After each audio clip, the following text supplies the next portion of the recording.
This video is sponsored by Squarespace.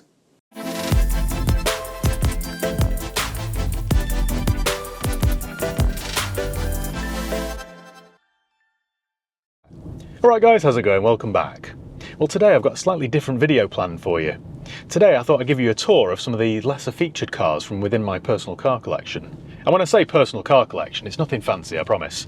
They're all very cheap 4x4s. In fact, I don't think there's a single car about to feature in this video that I paid more than £2 for. This weird collection of banger 4x4s was never really intended. I kind of just fell into it. You see, I've always loved 4x4s. They've always been something of an obsession of mine. My dad always had Land Rover Discoveries when I was a kid. I remember the very first one he got. It was an old 200 series in Plymouth Blue. And my mum always had Mitsubishi Shoguns, starting off with a short wheelbase, and then she had a couple of long wheelbase ones after that. And since then, I've kind of just loved them. I love how rugged they are. I love how practical they are. In fact, the garage where I'm currently based, Romley Garage, used to be a 4x4 specialist. It used to be called Cheshire 4x4, and my mum used to work there a couple of times a week. So as a kid during summer holidays, I'd tag along and I'd just spend hours sitting in the various Jeep Cherokees and Vauxhall Frontieras and P38 Range Rovers and all that sort of stuff. And looking back, that's definitely where this obsession came from. It must have been that. Anyway, who wants to see my eclectic collection of 4x4s? Like I say, none of these are expensive, and that's part of the beauty. I just use and abuse these cars, and that's the great thing about them. None of them are immaculate, far from it actually. So it doesn't really matter if they pick up the odd scratch or parking dent. I honestly couldn't care less, whereas with something like this, obviously, I'm a little bit more protective of it. Anyway, without wasting any more of your time, let's go and pick up the first one. First up then is my late 2002 Range Rover Vogue.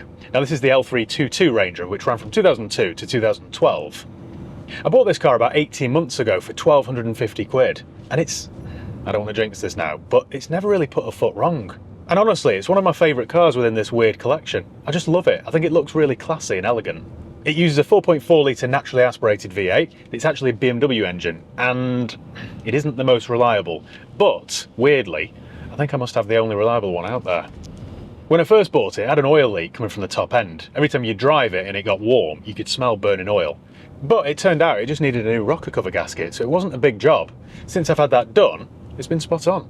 It doesn't use a drop of oil. I've never, touch wood, had a warning light on. It's just perfect. And I really do enjoy just driving it around. Although on the whole it has been reliable, I have had a couple of minor issues with it. I got to it the other day and it wouldn't start, but it just needed a new battery, that was it. So it wasn't the fault of Land Rover, but the fault of Bosch. Ever since I bought it, the air conditioning never worked. I had it regassed twice. I even ran through one of those leak stop things, and for 2 weeks it worked, but then eventually the gas all leaked out. I just had a hunch that it was a bad condenser, so I ordered a new condenser, which was about 90 quid. I got my mechanic to fit it, and then I got the aircon guy to come out and regas it, and since then, it has been perfect. Ice cold. So I'm really quite chuffed with that. The whole job cost me about 350 quid, but I think that was 350 quid well spent. It sailed through its MOT back in January without a single advisory item, and overall, I think it's probably the best 1,250 quid I've ever spent. I still think it looks the part as well. It's really timeless. And quite often when I do my I bought a cheap ... videos, I use this car as the intro car, because I think it just looks nice on camera. You've got this nice light leather interior. It's nice and airy and bright. There's one other little fault with it. This has happened 3 or 4 times, that's it, in 18 months. Sometimes it likes third gear a little bit too much for my liking. Sometimes once it gets to third, it won't give you any more gears, that's it.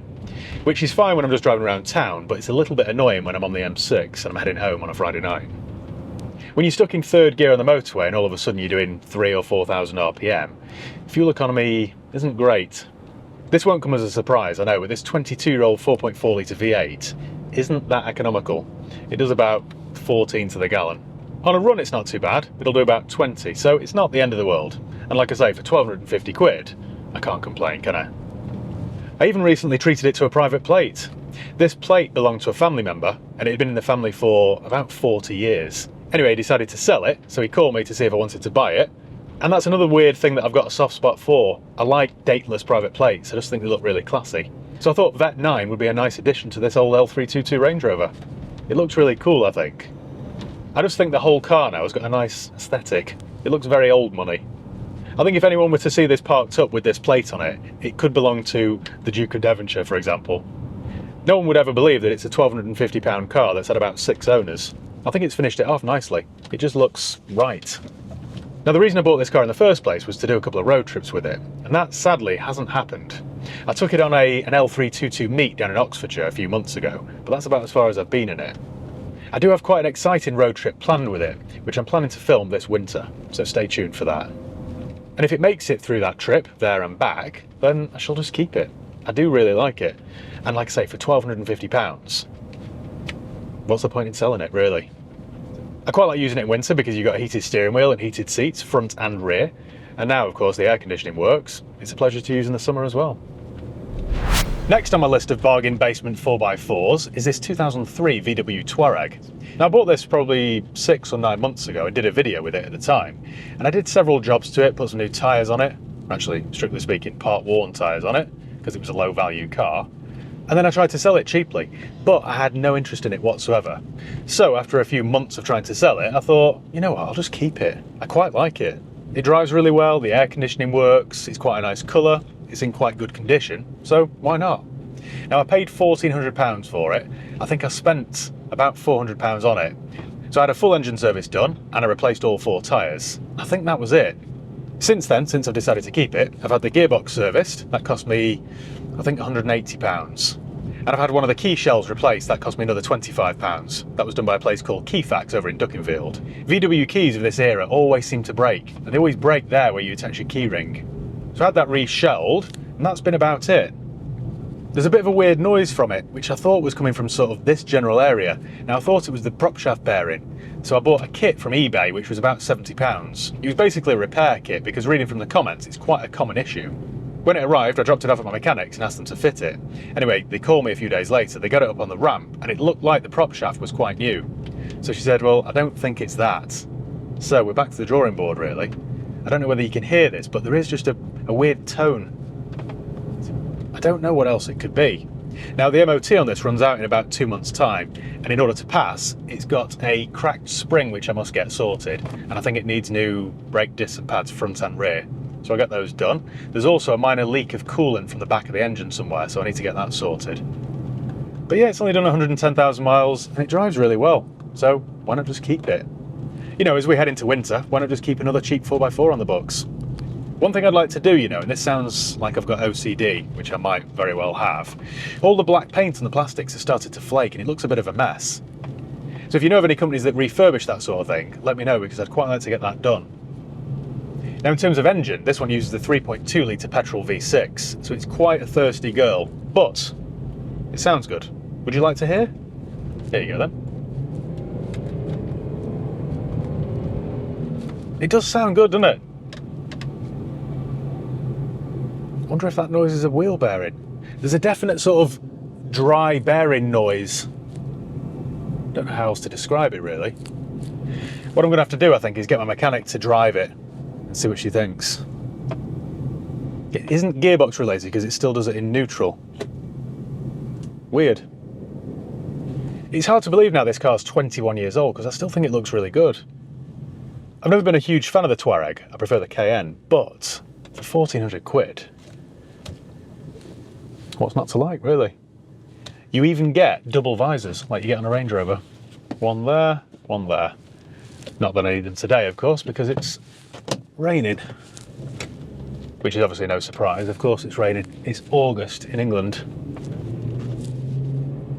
It's quite a nice car, isn't it, don't you think? What I'd quite like to do, and I know I shouldn't really spend any money on this, but I think I might get the wheels refurbished at Prestige Wheels, order some new sensor caps for them because they're discoloured, paint the, or you know, ask Jimmy the Magician to paint the door handles because the lacquer's flaking off, and just generally give it a good tidy up, give it a good buff, change the reg plates, and yeah, just keep hold of it. As I say, I've got no real purpose for this car, but when has that ever stopped me? Snapper Rocks Blue, that's called. Did you know that? Loser. What's surprising about this era of Touareg, you'd expect it to drive like a car, wouldn't you? Well, it doesn't. It reminds me very much of the W163ML. It drives like a truck, which I quite like because it does feel like you're in a giant Tonka toy. I like the big chunky gear selector. I like the big chunky steering wheel. All of the buttons and switches and dials are big and clumsy. I like that. One thing I don't like though is the position of these gear shifters. They get in the way. Quite often you reach for the indicator and you tap the gear selector instead. Next up on the list then is my 2007 BMW X5. Now this one uses a 3-litre turbo diesel. I bought this car about a year ago for just £2,000 and it seemed like a bargain. I bought this specifically for a film tracking car. You see, this is a 7-seater, so it's quite handy for filming. I can have the top part of the tailgate open because it's a split folding tailgate like a Range Rover, and then one of my colleagues can sit in the 6th or 7th seat and lean over with the camera. It's really handy for that. Before I get on to how reliable or how unreliable this car has been, I need to say a big thank you to today's video sponsor. Today's video is sponsored by Squarespace. Squarespace is the all-in-one platform that not only helps you build stunning websites, but also enhances your digital marketing. What sets Squarespace apart is its powerful suite of marketing tools that are essential for growing your audience. You can leverage Squarespace's integrated email campaigns to connect directly with your subscribers, sharing updates, promotions, or news with beautifully designed emails that match your website's style. This seamless integration keeps your branding consistent and professional across all platforms. In addition to that, Squarespace's social media tools are a game changer. They allow you to post content directly to your social channels from within the platform. This means you can track the performance of your posts much more easily. And you can even schedule future content, making it easier than ever to maintain an active and engaging online presence. Building your site is a breeze with Squarespace as well. You start with professionally designed templates that are flexible and easy to customize. Whether you're showcasing a portfolio, setting up a store, starting a blog, these templates can be tailored to meet your needs. Plus, with Squarespace's drag and drop interface, you can add, arrange, and style elements with just a few clicks. And don't forget about performance tracking. Squarespace's analytical tools provide valuable insights into your website traffic, user behavior, and much more. This just means you can make data-driven decisions to optimize your site and increase engagement. So if you're ready to build that new website and turn around your business, just head over to squarespace.com/highpeakautos for 10% off your first website or domain name. Simply click the link below in the video description to get started. It couldn't be easier. So thanks Squarespace for sponsoring today's video. Right, let me tell you more about this X5 because it has been a little bit of a rocky road. This car provided us with about 6 months of fault-free service. It was perfect. It's been up to Scotland, it's been down to London several times. It has been really dependable. However, my colleague Steve was taking it home one night and then broke down, I think somewhere on the M60 near the Pyramid in Stockport. From what he explained, it seemed to just die. It was almost like fuel starvation. So I assumed we either had a faulty fuel gauge or a faulty fuel sender unit. Sadly, Steve was waiting on the side of the M60 for about 3 hours for his recovery company to come and collect him. Then when we got it back to my mechanics, they plugged it in, but it was coming up with no error codes. It was really weird. Basically then, it was just a process of elimination. Eventually they got it running again, but that was just more luck than anything else. They were kind of scratching their heads because they just couldn't get to the bottom of it. Our mechanic said that it was probably fuel related. When they'd got it running, they left it running for hours and hours and it didn't conk out. It seemed to be fine.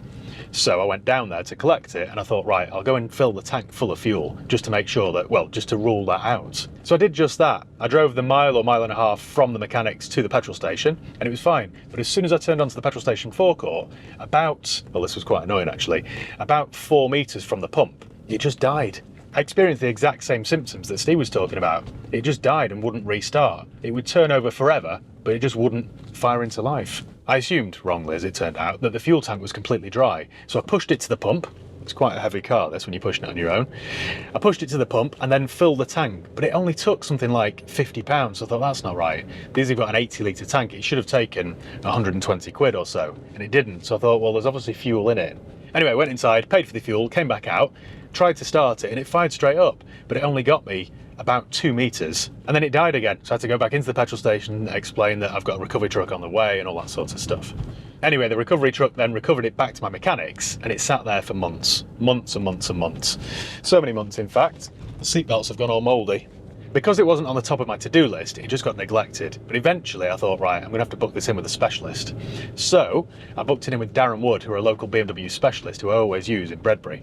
In hindsight, I should have taken it there first, really. This isn't a criticism of my local mechanic, by the way, because they cover all cars.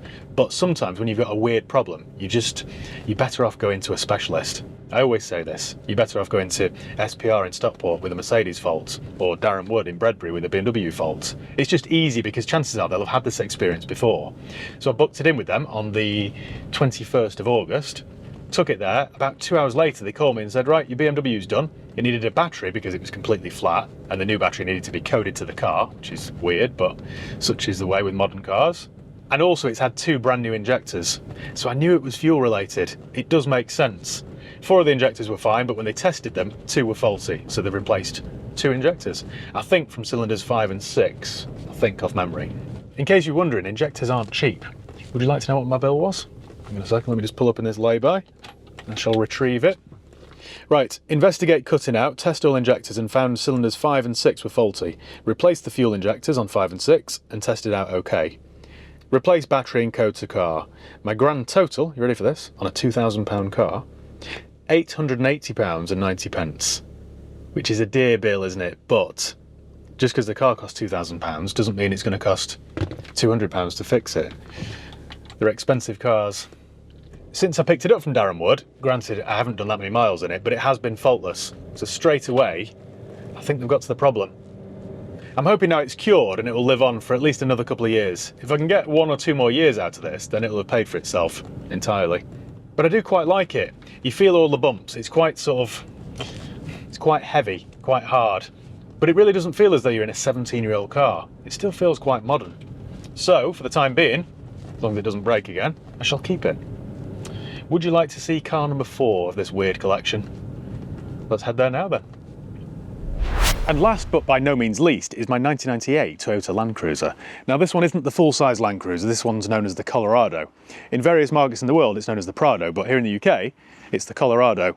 Now I bought this back in January from a viewer in London who'd had it from new. He's the only owner of this car, and sadly because of ULEZ rules and stuff, it was costing him whatever the charge is, £12 a day or £15 a day every time he took it off his driveway, so he wanted rid of it. If it wasn't for the ULEZ rules though, he'd have never got rid of it. He loved it. My plan with this, like I say, I've had it for probably, well, since January, 9 or 10 months now, but my plan is to fix it up. I really like this era of Toyota, and as we all know, the Land Cruiser is pretty bulletproof. What's rare about this one though is its engine. It's a petrol rather than a diesel. And as I've mentioned many times on this channel, I'm not a huge diesel fan. Despite what you might think, I have already started work on it. So, all the tyres were very old. So I've put a brand new set of tyres on. These were quite expensive. I went with some Continentals, and I think they were about £200 each. I've also had the wheels refurbished at Prestige Wheels over in Bredbury because they were in the right state. They'd corroded and all the lacquer had peeled off and they just looked a mess. So I've had the wheels refurbished, they've been dipped, stripped and then powder coated, and they look as good as new. I've had all 4 tyres replaced. Obviously it wants some bodywork doing. This is the worst sort of area. But I'm fairly certain with a little bit of paintwork and a good buff, it will look as good as new. I plan to replace the reg plates, obviously. I'm going to take this sticker off. I've taken the spare wheel cover off because that had perished.